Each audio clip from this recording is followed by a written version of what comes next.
Como sair da pornografia? Eu tenho um grande projeto que ajuda pessoas a saírem desse vício. Por isso eu já ouvi várias histórias de pessoas que entraram, de pessoas que saíram, inclusive eu mesmo, que já entrei e já saí. Por isso eu sei os caminhos que se tem para sair disso. Eu sei os pensamentos que você pensa quando você peca esse pecado. Eu já passei por tudo isso, eu sei exatamente como é que é. É isso que eu vou falar no voto de hoje.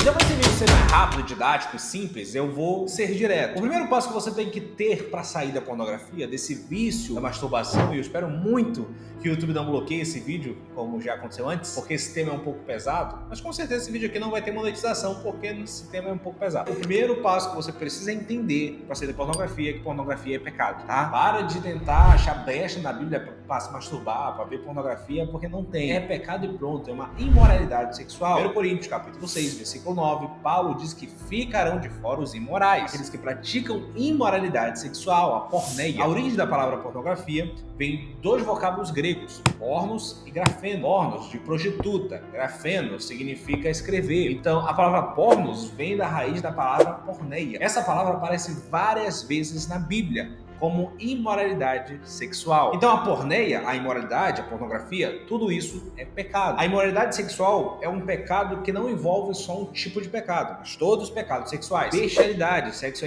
com animais, entra nesse negócio aí. A pornografia, entra nesse negócio. Adultério, entra nesse negócio. Fornicação, também. Todos os pecados sexuais entram dentro dessa palavra porneia. E a Bíblia condena isso muitas vezes. Segunda coisa que você precisa fazer é se arrepender. O arrependimento é a decisão de não fazer mais. Arrependimento é quando você entende que você precisa de mudança e você precisa de salvação. Arrependimento não é sentimento, é uma decisão. Você decide mudar, decide que não vai fazer mais aquilo. Muita gente trata o arrependimento como um sentimento e isso é um erro. Por quê? Porque você acha que você precisa sentir alguma coisa para se arrepender. Não é verdade. As pessoas estão confundindo arrependimento com remorso. O remorso sim é um sentimento. O que é remorso? É quando você fica triste quando faz besteira. Você fica triste quando se masturba. Isso é verdade. Você fica triste. Ah, acabei de fazer besteira. Eu sei que é pecado, fiz. Você vai ficar triste, não tem jeito. Você vai ficar triste quando faz uma besteira. Remorso. Mas a Bíblia em si, ela fala sobre remorso e ela diz que isso não ajuda em nada. Remorso é sentimento e sentimento não muda ninguém. O que muda as pessoas é arrependimento. Olha o que a Bíblia diz lá em 2 Coríntios capítulo 7, versículo 9. A tristeza, segundo Deus, produz um arrependimento que leva à salvação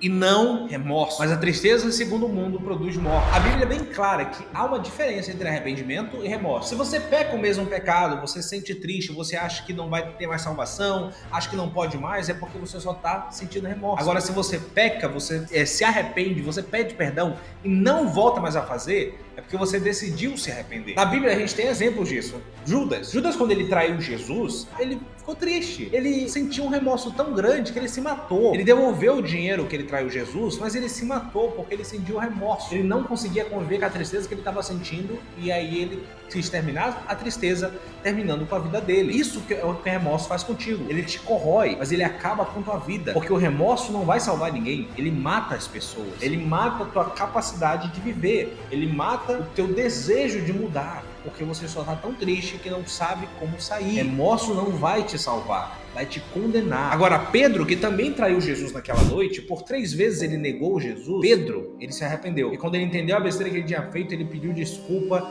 e ele se tornou um pregador. Judas sentiu remorso e se matou. Pedro se arrependeu e se tornou um pregador. A decisão que você toma depois da besteira que você faz é o que vai definir o teu destino. A decisão que você toma depois da queda é o que vai definir se você vai levantar. Não para de sentir remorso. É hora de se arrepender. Como eu faço isso? Deixando o pecado que você cometeu. Então, mais uma dica, acho que é a terceira, assuma a sua culpa. Para de colocar a culpa nos outros. Você fica colocando aí a culpa no diabo. Pô, o diabo me tenta, não consigo vencer o diabo. Você fica colocando a culpa nos seus hormônios, dizendo, pô, mas os meus hormônios, eu tô com tanta vontade de fazer besteira, de pecar. Para de colocar a culpa nos outros e coloca a culpa em você. Porque não foi o diabo que foi lá naquele site com X, naquele site laranja, pesquisando vídeo. Foi você. Não foi o diabo que pegou na tua mão, tirou da calça e bateu uma pra você. Foi você.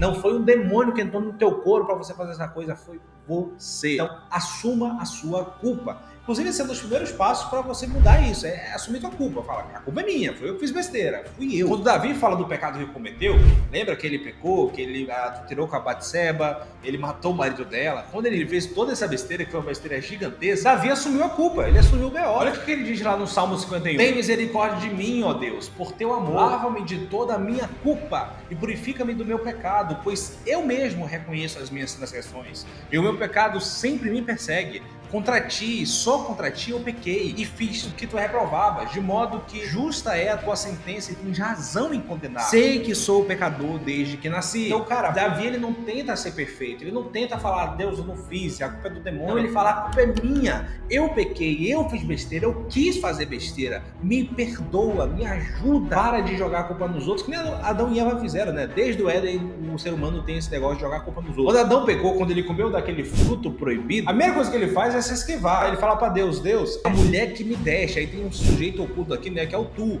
A mulher que tu me deste, me fez comer. Então, Adão joga a culpa na mulher. Na verdade, pior, ele joga a culpa em Deus, né? Porque ele fala, a mulher que tu me deste. Então, ele não quer assumir a culpa do B.O. Ele quer jogar nos outros. E quando Deus chega pra Eva, Eva, por que tu fez isso? A Eva fala, a serpente me influenciou. Então, um joga a culpa no outro desde sempre. Se você não assume sua culpa, você não vai resolver o problema. Os outros não vão resolver o problema onde você se meteu. Para de jogar a culpa nos outros e começa a resolver. E aí, nesse mesmo negócio, a gente tem também as pessoas, né, que elas não só jogam a culpa nos outros, como elas também querem que os outros resolvam o problema delas. Elas acham que por uma oração de um pastor que ela vai parar de se masturbar. Ela acha que pra ela falta unção, que ela precisa de unção dos outros. Ela acha que alguém tem que dar motivação pra ela, senão ela não vai sair. Meu irmão, para de depender dos outros pra ser crente. Para de depender dos outros pra ser cristão de verdade. Você não lê a Bíblia não porque os outros não te motivam, é porque você não quer. Você não ora não porque o pastor não tá falando pra você orar, é porque você não quer. Você não jejua não porque ninguém tá fazendo propósito pra você jejuar, é porque você não quer. Então para de jogar a responsabilidade pros outros, que é sua. Quem tem que vencer esse pecado é você. Teu pastor não vai vencer o pecado por você. Eu não vou vencer o pecado por você. As tuas redes sociais não vão vencer pecado por você. É você. Porque não importa a motivação que você tenha, não importa o quanto de Bíblia eu falo pra você. A tua luta é quando você tá no seu quarto sozinho e você vai ter que enfrentar isso. Você vai fazer o quê? A luta contra o pecado é você contra você. Porque só você pode cair. Só você pode decidir pecar. Então, assuma o teu B.O., assuma a sua culpa e resolva isso. A outra dica que eu posso te dar é conta pra alguém. A Bíblia diz, quem confessa seus pecados e deixa, alcança misericórdia. Quando você confessa seus pecados a Deus, você tem perdão. A Bíblia diz também que Deus é poderoso para perdoar aquele que confessa o pecado. Ele tem poder para salvar. Então, se você confessa seus pecados para Deus, Deus te perdoa. Confessa seus pecados para ter perdão. Você também confessa para alguém. Você precisa confessar para um pastor, para um líder, para um amigo. Porque quando você confessa para uma pessoa, você tem cura. E Tiago diz, confessem seus pecados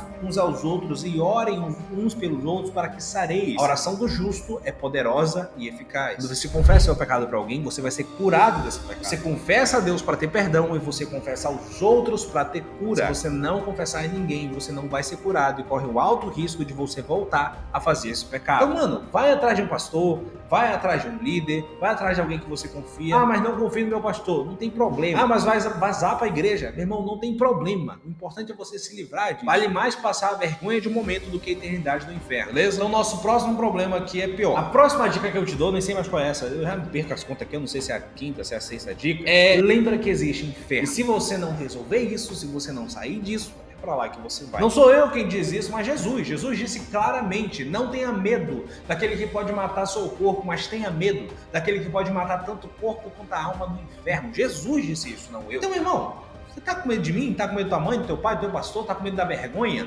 Você devia ter medo de Jesus. Porque foi ele que disse pra você ter medo daquele que pode jogar a alma e o corpo no inferno. Tá com dificuldade de sair disso? Você já tentou de tudo? Já tentou falar pra alguém? Não saiu? Lembra que existe inferno. E se você continuar nisso, é pra lá que você vai. E claro, se você precisa de ajuda, se você precisa de auxílio, tem outras dicas que eu posso te dar. Eu já fiz várias lives aqui no canal falando sobre isso. Você pode ir lá na parte do YouTube sobre lives. Eu tenho uma live que eu conto o meu testemunho sobre isso.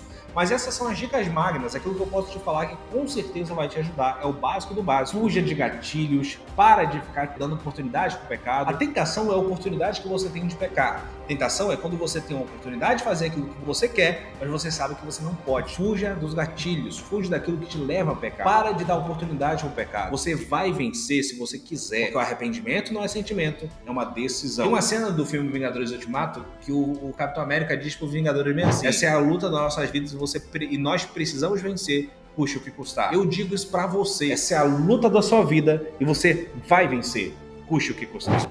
Ele fala tão bonito, né?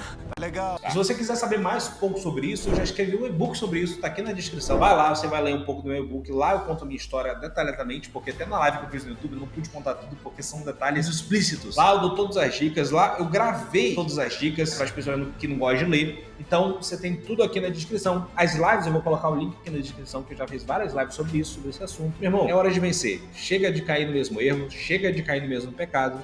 Hebreus capítulo 10, versículo 26 diz: se continuarmos a pecar de propósito, já não resta mais sacrifício pelos pecados, apenas uma expectativa de juízo de fogo vingador que aguarda os adversários de Deus. Se na lei de Moisés as pessoas eram condenadas pelo testemunho de 2 ou 3 testemunhas, imagine quanto mais severo é o castigo daquele que blasfemou o nome de Deus e colocou o seu filho de novo à zombaria. A Bíblia está falando basicamente, se você está fazendo isso sabendo que isso é pecado, você está blasfemando contra o nome de Jesus. Você está colocando o nome dele à zombaria e Deus vai se vingar de você, beleza? Coisa boa de você falar no final do vídeo, né? Então curta esse vídeo, comenta aí o que você acha, comenta aí se você está passando por isso. Tem um grupo no Telegram meu que é de graça, está aqui na descrição também. Você pode entrar lá, você pede ajuda das pessoas, você vai conseguir vencer isso. E até a próxima.